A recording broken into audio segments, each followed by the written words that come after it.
Hello बच्चों, इसके पहले आपने देखा कि कैसे मेंडेलियन डिसऑर्डर में कई टाइप्स होते हैं।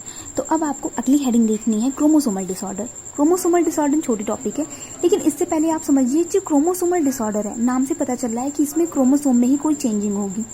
यानी क्रोमोसोम में चेंजिंग होने का मतलब ये है या फिर क्रोमोसोम्स ज़्यादा हो जाएं और या फिर क्रोमोसोम्स कम हो जाएं। यानी जो क्रोमोसोमल डिसऑर्डर है ये absence of arrangement of chromosomes भी हो सकता है और एक्सेस ऑफ क्रोमोसोम अरेंजमेंट भी हो सकता है। यानी दो केसेस हो सकते हैं, या फिर क्रोमोसोम्स एब्सेंट ही हो जाएं और या फिर क्रोमोसोम्स और ज़्यादा हो जाएं, यानी कि एक्सेस हो जाएं। तो इस तरीके से जो क्रोमोसोम्स के बेस पे अगर हम इनको बांटते हैं तो दो तरह से होते हैं, ये प्रोसेस करते हैं। एक होता है एन्यूप्लॉइडी और दूसरा होता है पॉलीप्लॉइडी। ये तो नाम से पता चल रहा है। एन्यूप्लॉइडी जो होती है इसमें दो केसेस होते हैं। जो एन्यूप्लॉइडी की केसेस होती है उसमें जो सेल डिवीज़न होता है, उस सेल डिवीज़न के बाद या फिर क्रोमोसोम लॉस हो जाते हैं और या फिर क्रोमोसोम्स गेन हो जाते हैं। यानी इसमें दो केसेस हो सकते हैं, एक गेन भी हो सकता है या फिर लॉस भी हो सकता है क्रोमोसोम्स का। तो ये केसेस आपके कहलाएंगे एन्यूप्लॉइडी। पॉलीप्लॉइडी में क्या होता है, जिस समय सेल डिवीज़न होनी स्टार्ट होती है तो सेल डिवीज़न होने के बाद जब टीलोफेज स्टेज तक पहुंचते हैं तो टीलोफेज स्टेज तक तो प्रोसेस सिंपली हो जाती है, लेकिन उसके बाद जब साइटोकाइनेसिस होता है, मीन्स आपको पता है सेल डिवीज़न में दो केसेस होती हैं, एक होती है कैरोकाइनेसिस, एक होती है साइटोकाइनेसिस। कैरोकाइनेसिस में न्यूक्लियस का डिवीज़न होता है और साइटोकाइनेसिस में सेल का डिवीज़न होता है। तो ये जो आपकी टीलोफेज स्टेज होती है, उस टीलोफेज स्टेज में सेल तो डिवाइड हो जाते हैं, न्यूक्लियस तो डिवाइड हो जाते हैं, लेकिन जब बात आती है साइटोकाइनेसिस की, लास्ट स्टेज में जब साइटोप्लाज्म को अलग होकर के 2 या 4 पार्ट में डिवाइड होना होता है, तो उस समय में जब ये पॉलीप्लॉइडी की बात आती है तो उसमें टीलोफेज स्टेज के बाद साइटोकाइनेसिस की जो प्रोसेस होती है वो फेल हो जाती है, होती ही नहीं है। इसका रिजल्ट ये होता है कि जो एक होल सेट क्रोमोसोम्स का होता है, ये होल सेट जो क्रोमोसोम्स होते हैं ये पूरी तरीके से बढ़ जाते हैं, इनका इंक्रीजमेंट हो जाता है। तो क्रोमोसोम के पूरे कह सकते हैं हम कि इंक्रीजमेंट हो जाता है पूरे सेल का, यानी हम कह सकते हैं increase in a whole set chromosome. यानी पूरा का पूरा सेट क्रोमोसोम्स जो है यही बढ़ जाता है, तो ये हो जाता है पॉलीप्लॉइडी कहलाता है। तो जो आपका एन्यूप्लॉइडी है उसमें डाउन सिंड्रोम जैसे एग्जांपल्स आएंगे। तो इसमें आपको ये याद रखना है, क्रोमोसोम्स को याद रखिएगा। ह्यूमंस में जो क्रोमोसोम्स होते हैं, अगर हम ह्यूमंस की बात करते हैं तो ह्यूमन में जो क्रोमोसोम्स होते हैं वो 23 पेयर होते हैं, या हम सिंपली कह सकते हैं कि वो 46 क्रोमोसोम्स होते हैं, जिसमें से मेल और फीमेल में अलग अलग होते हैं। यानी मेल में जो होगा वो लास्ट क्रोमोसोम्स जो होगा वो XY होगा और फीमेल में X और X क्रोमोसोम्स हो जाएंगी। तो इस तरीके से बस ये याद रखेंगे। इसके बेस पे हम सबसे पहले देखेंगे डिजीज डाउन सिंड्रोम को। तो पढ़ते हैं डाउन सिंड्रोम के बारे में। बहुत ही छोटी टॉपिक है डाउन सिंड्रोम।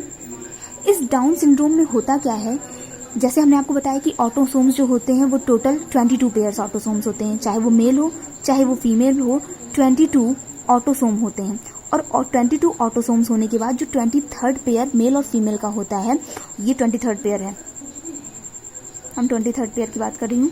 ये जो 23rd पेयर जो आपका क्रोमोसोम्स है, ये मेल में एक हेटेरोजाइगस हो जाता है और फीमेल में जो होता है वो होमोजाइगस ही रह जाता होता है। यानी हम इसको ऑटोसोम्स ही कहेंगे, इसको हेटेरोसोम्स कह सकते हैं, क्योंकि मेल में एक क्रोमोसोम्स जो है वो वाई हो जाता है, इसकी वजह से ये हेटेरोसोम्स हो जाता है। तो जो डाउन सिंड्रोम्स होता है उसमें जो 23 पेयर वाला होता है क्रोमोसोम, जैसे 1 2 3 4 ऐसे हम पहुंचते हैं, तो जब 21 पेयर पे पहुंचते हैं क्रोमोसोम्स पे, तो वो जो 21 पेयर वाला क्रोमोसोम्स है, 21th पेयर वाला क्रोमोसोम जो है वो ट्राइसोमी हो जाता है, वो ट्राइसोमी केस को शो करने लगता है। अब इस ट्राइसोमी केस में, यानी अगर हम कह सकते हैं अगर X और X है ये 22 वाला पेयर, तो इसमें एक X और बढ़ जाता है। तो इसकी वजह से जो पर्सन होगा वो पूरी तरीके से अफेक्टेड हो जाएगा। तो इसकी वजह से जब एक क्रोमोसोम्स बढ़ जाता है, वो भी 22nd पेयर्स पे, यहाँ पे 21th पेयर की जगह 21th पेयर पे जब ये एक क्रोमोसोम्स और बढ़ जाता है, तो ये जो डिसऑर्डर होता है इसको सबसे पहले जो साइंटिस्ट जो थे वो लैंगडन डाउन, ये जो साइंटिस्ट थे ये 1866 में सबसे पहले इसकी डिस्कवरी किए थे और इनके नाम पर ही इस सिंड्रोम का नाम डाउन सिंड्रोम रखा गया था, क्योंकि साइंटिस्ट का नाम ही था लैंगडन डाउन। तो इसमें होता क्या है, अगर ऐसे किसी पर्सन में ये चेंजिंग डिसऑर्डर हुआ है तो ऐसे पर्सन मेंटल डिसऑर्डर उनको हो जाएगा, यानी मेंटल तरीके से वो एक्टिव नहीं रहेगा, वो मेंटली डिस्टर्ब रहेगा, उसको कोई ना कोई मेंटल प्रॉब्लम रहेगी, फिजिकली वो एबनॉर्मल सा दिखेगा, उसके माउथ हमेशा खुले हुए होंगे, जीभ हमेशा उसकी बाहर होगी, काफ़ी लंबी होगी, सलाइवा का सिक्रेशन होता रहेगा, ऐसे बहुत सारे प्रॉब्लम्स उसको कंटिन्यू होते रहेंगे। तो ये डाउन सिंड्रोम की खास बात थी। अब आ जाते हैं क्लिनफिल्टर सिंड्रोम। नेक्स्ट,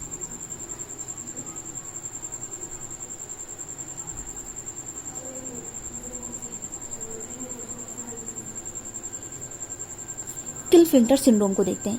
ये जो क्लिनफिल्टर सिंड्रोम है इसमें टोटल क्रोमोसोम्स जो होते हैं लास्ट स्टेज में जाकर के, जो लास्ट वाला क्रोमोसोम्स है वो एक XX और एक Y बढ़ जाता है। तो ये जो Y क्रोमोसोम्स एक और बढ़ जाए, यानी कि टोटल क्रोमोसोम्स होते हैं 46 और ये बढ़ करके एक क्रोमोसोम्स हो जाता है 47। तो इस 47 क्रोमोसोम्स पहुंचने के बाद जो भी इंडिविजुअल होगा, अगर ये फीमेल होती है तो इसमें मेल के कैरेक्टर, चूंकि Y क्रोमोसोम्स मेल को शो करते हैं, तो ये XX फीमेल होती है और ये हो जाता है Y।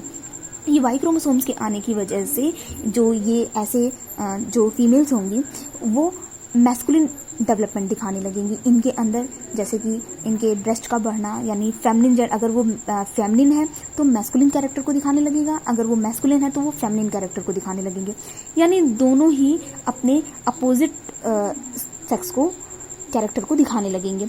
तो इसकी वजह से ऐसे जो पर्सन होंगे जिनको ये डिसऑर्डर होगा वो पूरी तरीके से इंडिविजुअल स्टेराइल नेचर के हो जाएंगे। मीन्स स्टेराइल का मतलब ये होता है जिसकी नेक्स्ट जनरेशन नहीं आ सकती है, वो नहीं कहलाते हैं, स्टेराइल पर्सन कहलाते हैं।